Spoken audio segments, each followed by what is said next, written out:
Welcome to Aaron Mahnke's Cabinet of Curiosities, a production of iHeartRadio and Grim and Mild. Our world is full of the unexplainable. And if history is an open book, all of these amazing tales are right there on display, just waiting for us to explore. Welcome to the Cabinet of Curiosities.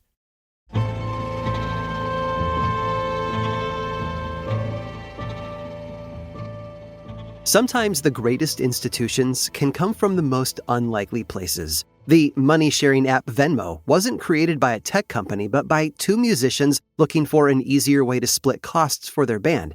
Nintendo tried its hand at playing cards, taxis, and even instant rice before landing on video games. And in 1900, two French brothers created one of the greatest honors in fine dining, all to sell tires. In 1888, brothers Edouard and André Michelin launched a business together, the Michelin Tire Company. They hoped to cash in on the new automobile industry that was just starting to take over France. But by 1900, their sales had stalled. The issue wasn't their tires, though. It was the cars, or rather the lack thereof. Because cars were new and expensive, there were only 3,000 on the road in France at the time. So the brothers knew that they had to expand their business, and to do so, they would need to get more French people into cars and wearing out their tires. The brothers began publishing a free travel guide to France, which included instructions on car maintenance, maps, lists of mechanics and gas stations, and most importantly, recommendations for where to eat. The guide was immediately popular. There might have been only 3,000 cars in France, but they were able to distribute over 35,000 copies of their first guide. They quickly published guides to other countries as well, like Belgium and Germany.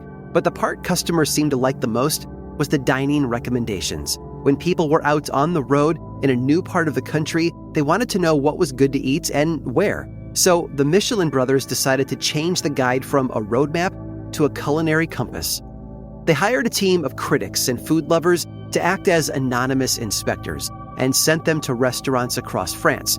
These secret judges started putting together a list of some of the best restaurants in the country, and the Michelin Brothers decided that such great food deserved an award. In 1926, the Michelin Company began awarding stars to fine dining restaurants. At first, it was just 1 star. It simply meant a very good restaurant in its category. Then in 1931, they expanded their system. 1 star was still a very good restaurant. 2 stars, though, meant that it was worth a detour, and 3 stars, that was the best of all. Any place that got 3 stars was worth a special journey. To earn these stars, the restaurants were tested rigorously. Michelin would dispatch their anonymous inspectors multiple times, sending different people at different times of the day and on different days of the week. They were judging restaurants based on 5 categories: ingredient quality, technical mastery, chef personality, value for money, and consistency. And since then, the only time Michelin stopped publishing guides was during World War II, when Germany occupied France. However, their older guides came in handy in a different way during the war. When the Allies stormed the beaches at Normandy in 1944, many soldiers carried a 1939 edition of the Michelin. The reason why? It had the most recent available road maps in France. Over the years, Michelin expanded its star system around the world, beginning with England in 1974. Today, Michelin publishes guides in nearly 30 countries across the globe. In 1997, recognizing the limited accessibility of some of the Michelin star restaurants, they added a new category, Bib Gourmand. A restaurant that earned a Bib Gourmand designation meant that it had exceptionally good food at a moderate price. Over the decades, the pursuit of a Michelin star became an all-consuming quest for the world's top chefs. Receiving a star was also no guarantee of keeping one. Michelin inspected all of its designated restaurants annually, and many have been downgraded or lost their stars entirely if they failed to remain consistently excellent. As you'd imagine, some chefs have criticized the Michelin system for this, complaining that by getting a star, they were effectively locked into the menu items that earned it. This meant that they could be punished for innovating by losing their stars. Others have argued that Michelin had a bias for fine dining restaurants with tasting menus and elaborate plating, often overlooking the incredible food from restaurants who didn't fit that mold. Regardless of these objections, a Michelin star today is still usually an indicator of an amazing meal. They help people identify some of the best restaurants in the world and celebrate the chefs that make the dining experience unforgettable. They become such a trusted and desired marker of quality, they're almost like the food world's version of a Nobel Prize. Not bad for a tire company.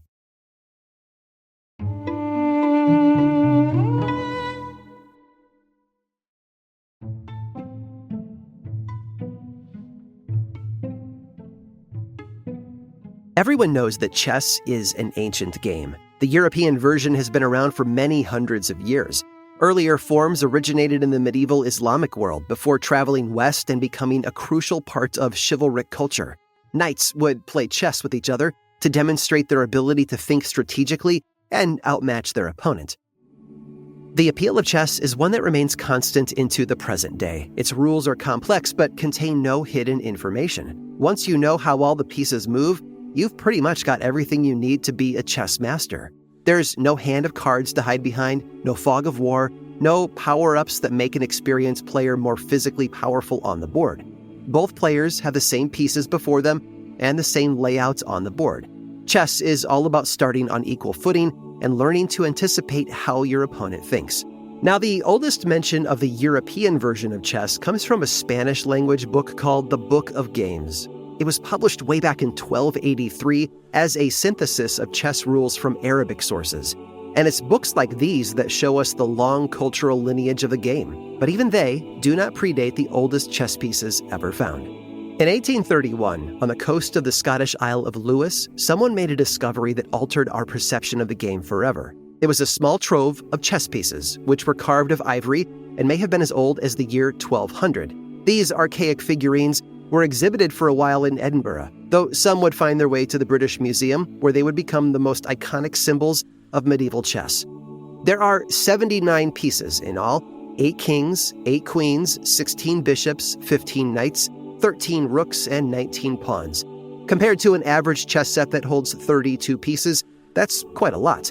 No one really knows if these constitute at least one complete set or multiple incomplete sets that got mixed and matched over the years.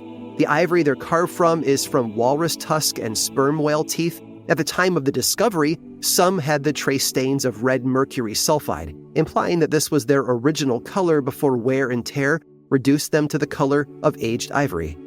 As for how they wound up being buried in a beach on the Isle of Lewis, that's anyone's guess. Stories circulate about their origin to this day, but even the person who found the pieces is a mystery. The carving style suggests that they're Norwegian in origin, and the Isle of Lewis was owned by Norway in the 12th century, so it's likely that they came from traveling traders on their way to Northern Ireland. What happened between Norway and their intended owner is anyone's guess. Now, local folklore naturally has the most colorful version of the events.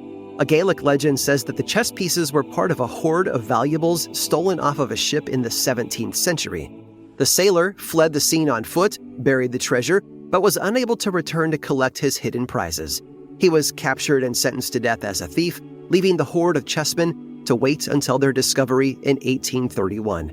And weirdly, there's also at least one of these pieces that exists independent from the rest of the set. It's sold at auction for over £700,000, quite a sum for such a small piece of ancient ivory. It's impossible to predict what objects will and will not hold value in the future. Much can be said about the declining value of stamp collections and the fiasco that was the Beanie Babies bubble.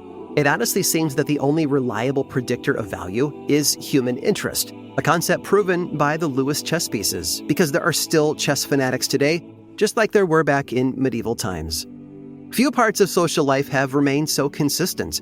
If you learn how to play chess in our modern day, you are sharing a skill with the knights of the Middle Ages, which means that chivalry, in some ways at least, isn't quite so dead after all. I hope you've enjoyed today's guided tour of the Cabinet of Curiosities. Subscribe for free on Apple Podcasts or learn more about the show by visiting curiositiespodcast.com. This show was created by me, Aaron Mahnke, in partnership with How Stuff Works. I make another award-winning show called Lore, which is a podcast, book series, and television show, and you can learn all about it over at theworldoflore.com. And until next time, stay curious.